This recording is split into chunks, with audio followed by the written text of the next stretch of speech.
En los últimos días se ha comenzado a mencionar la variante Mu, identificada en el país y a la que la Organización Mundial de la Salud la ha denominado de gran interés, pues ha despertado dudas de cómo es y en qué se diferencia de las que ya existen. Hoy queremos aclararles el tema, pues a todos nuestros usuarios aquí de Noticias Caracol Ahora, y por eso saludamos al doctor Jaime Castellanos, médico virólogo de la Universidad del Bosque de Bogotá. Doctor, gracias por acompañarnos, por estar conectado con nosotros. Y lo primero que quiero preguntarle es justamente en qué consiste esa variante Mu. La variante, bueno, Mu o Mu, de acuerdo al alfabeto griego, en orden consecutivo de aparición de variantes en el mundo, variantes del virus de SARS-CoV-2. Esta variante tiene la característica que fue descrita por primera vez en Colombia en enero de este año, es decir, se encontró en un paciente en Colombia que tenía esa variante y se reportó al Sistema Mundial de Seguimiento de Variantes por parte del Instituto Nacional de Salud. Esta variante que se llamó, o se le decía la variante colombiana realmente, que no es eso, ¿verdad? Porque esta variante en días subsiguientes se pudo detectar en otros países y hoy en día está circulando en más de 40 o 50 países en todo el mundo. No por contagio con colombianos, sino porque al contrario, seguramente hasta ahora están empezando a detectarla. Entonces, ¿qué es una variante de interés? La Organización Mundial de la Salud cataloga las variantes, los linajes, las cepas de SARS-CoV-2, los clasifica en dos grupos grandes, los que se llaman variantes de preocupación, que son 4, alfa, beta, gamma, delta, y las variantes de interés, que son todas estas que son lambda, kappa, mu, y todas estas variantes que tienen una característica especial. Y estas variantes de interés del segundo grupo que digo ahora, esas variantes de interés son variantes que tienen algunas mutaciones en la superficie, en las proteínas de la superficie, que las hacen interesantes desde el punto de vista también, que son mutaciones que también tienen las variantes de preocupación, o sea, alfa, beta, gamma y delta. Por lo tanto, se presume que estas variantes de interés podrían convertirse en algún momento en variantes que causen grandes cantidades de casos o que causen algún problema muy, muy severo de salud pública donde estén circulando. Entonces, la diferencia está en que es un conjunto de mutaciones, digamos, como mutaciones como fichas, digámoslo, que aparecen en esta variante Mu, que han sido reportadas en otras variantes y que por primera vez se detectan algunas de ellas en esta variante que se llama la 1621, variante Mu. Doctor, ¿se sabe desde cuándo se le hace seguimiento a esta variante, si entiendo en su pronunciación correcta, Mu? Es decir, ¿se sabe en qué momento comenzó a estar en el radar de las autoridades sanitarias?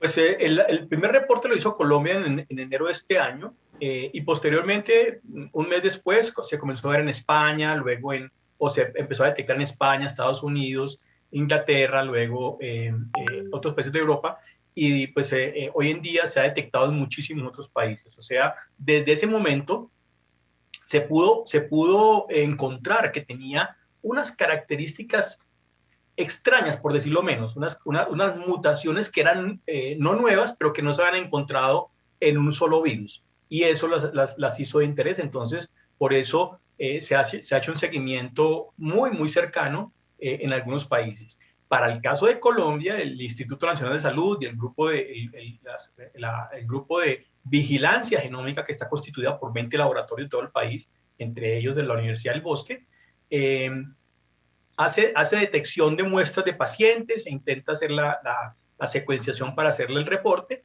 y de una manera muy interesante el instituto ha reportado en este caso que un grandísimo porcentaje, el 40% de los virus que han circulado en el último periodo en Colombia son de este 621 variante Mu.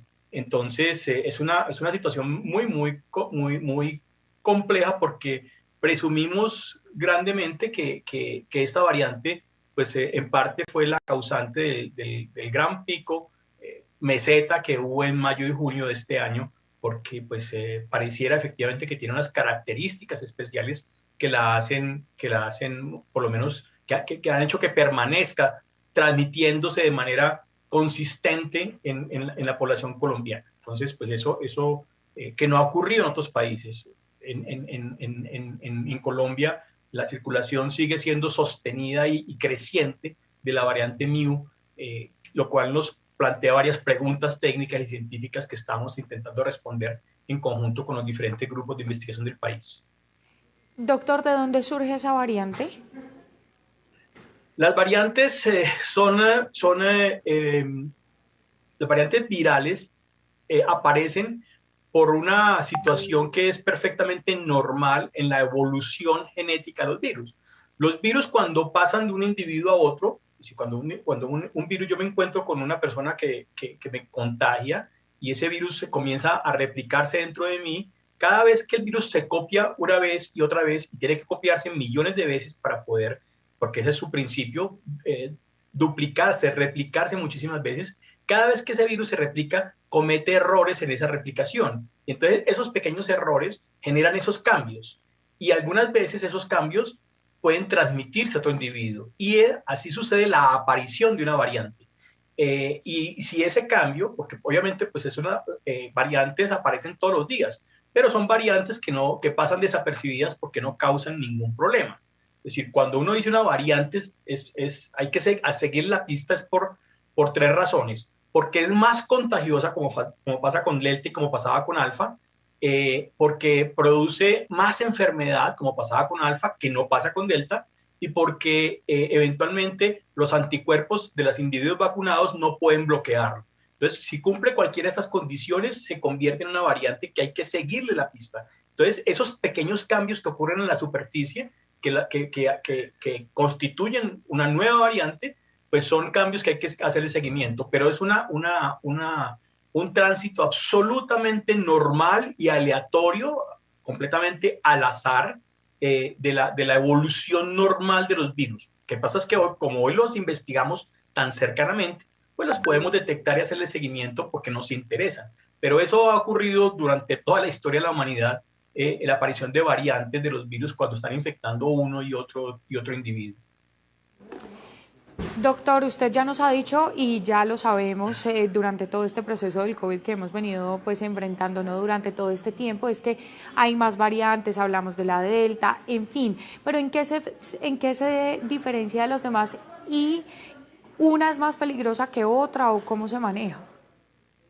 No, hay que demostrarlo. Las variantes aparecen e inclusive desaparecen. Es decir, una variante puede aparecer como le está sucediendo a Alfa. Alfa comenzó a circular en octubre, en septiembre del año pasado, copó todos los pacientes enfermos y contagiados de Inglaterra y luego de Estados Unidos y creció rápidamente. Y hoy en día ya no circula Alfa, circula Delta.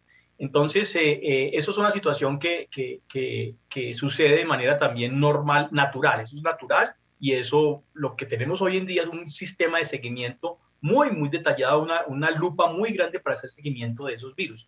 Entonces, eso no debe ser motivo de preocupación. Lo que sí genera motivo de preocupación es saber si esa variante, que es nueva y que está infectando tantas personas como en el caso de Delta, causa mayor número de infectados, que sí lo hace. Si causa mayor número de enfermos, sí, pero también sabemos que esos enfermos no se agravan. Que los que están vacunados se pueden infectar, pero no enfermar. Y que el número de fallecidos no sube tan rápidamente como subía cuando las poblaciones no estaban vacunadas. Entonces, en últimas, el seguimiento se hace pensando en que van a ocurrir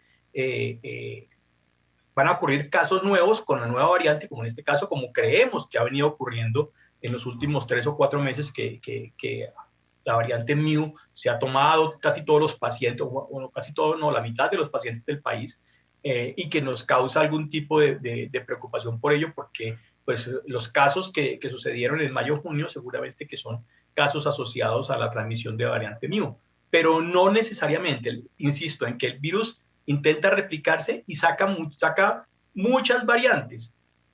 La grandísima mayoría, ya 1.000, 2.000, 3.000 variantes simultáneamente, por decir un número, y de esas, la casi totalidad de las variantes que salen de un individuo son variantes que son menos dañinas, que infectan a otro y al contrario se apagan, no se transmiten.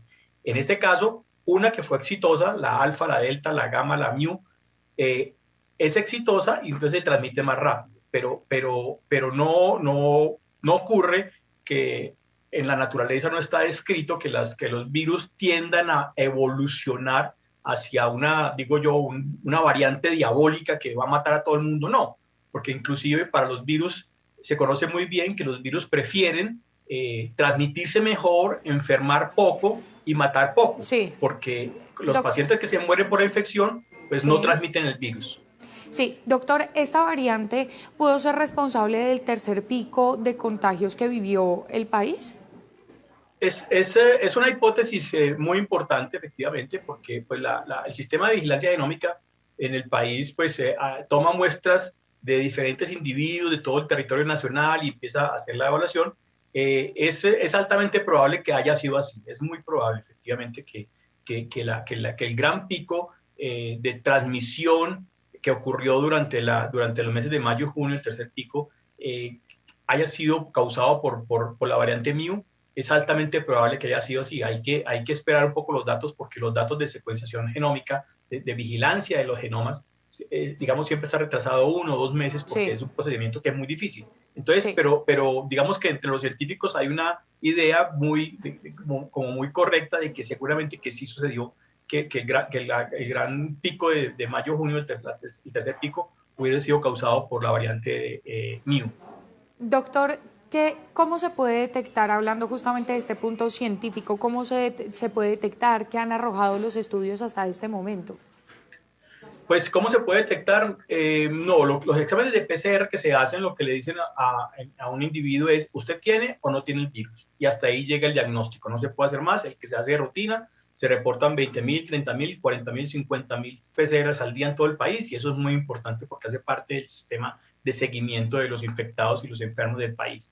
Pero para poder definir si un paciente está infectado con una u otra variante, toca tomar una muestra. No en todos los pacientes se puede hacer, porque se requieren grandes cantidades de virus, porque esa muestra de mocos que contiene el virus toca llevar al laboratorio, hacer un proceso de extracción muy, muy robusto para poder sacar el material genético del virus y poder leerlo completamente, sus 30.000 letras. Es un procedimiento que es dispendioso, costoso y largo.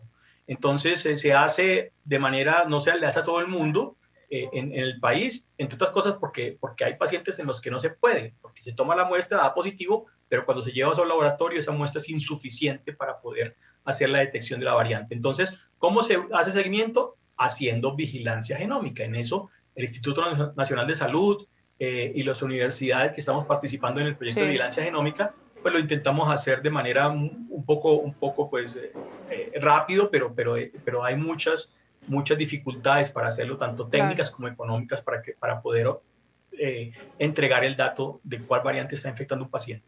Claro, y es que es un proceso bastante largo. Doctor, después de todo esto que usted nos ha explicado a nivel científico, las consecuencias, de dónde sale, ¿cuál es la conclusión? Es decir, ¿esta variante puede durar cuánto? Es decir, en el tiempo, en el espacio, teniendo en cuenta que hay otras, ¿no es cierto? Y que pues seguimos en pandemia. Sí, claro. Lo que uno puede presumir primero es que el interés de que la OMS haya declarado esta una variante que se debe investigar, una variante de interés, se centra en que, ya conocido eso, seguramente que habrá muchos grupos en el mundo que están interesados en averiguar si producen más enfermedad, si es más transmisible o si se escapa a los anticuerpos en un individuo vacunado, que es lo que nos interesa realmente. Entonces, realmente lo que ha sucedido con la definición de que la variante 621 entra al grupo de variantes de interés es porque ahora genera, digamos, recursos y grupos de investigación interesados en hacer la investigación acerca de si esa variante realmente, por ejemplo, causó el tercer pico en Colombia, si se está transmitiendo en otros países de manera mucho más rápida, si está escapando a los anticuerpos de los vacunados. Es decir, todas esas investigaciones que uno pudiera estar haciendo por puro interés, ahora están muy justificadas porque la OMS hizo esa variante Mu, hay que investigarla. Es una variante que hay que buscarle plata para saber, para poder investigarla y saber cómo está circulando en el país. Entonces, la realidad es que nos pone en un panorama de interés porque nos permite hacerle un seguimiento mucho más estrecho en Colombia y en el mundo. Entonces, y seguramente que ocurrirá, todos estamos hoy interesados en que eso se convierta en una variante de investigación y que podamos hacer un seguimiento y una declaración realmente de si esa variante se comporta diferente o no a otras variantes en el mundo.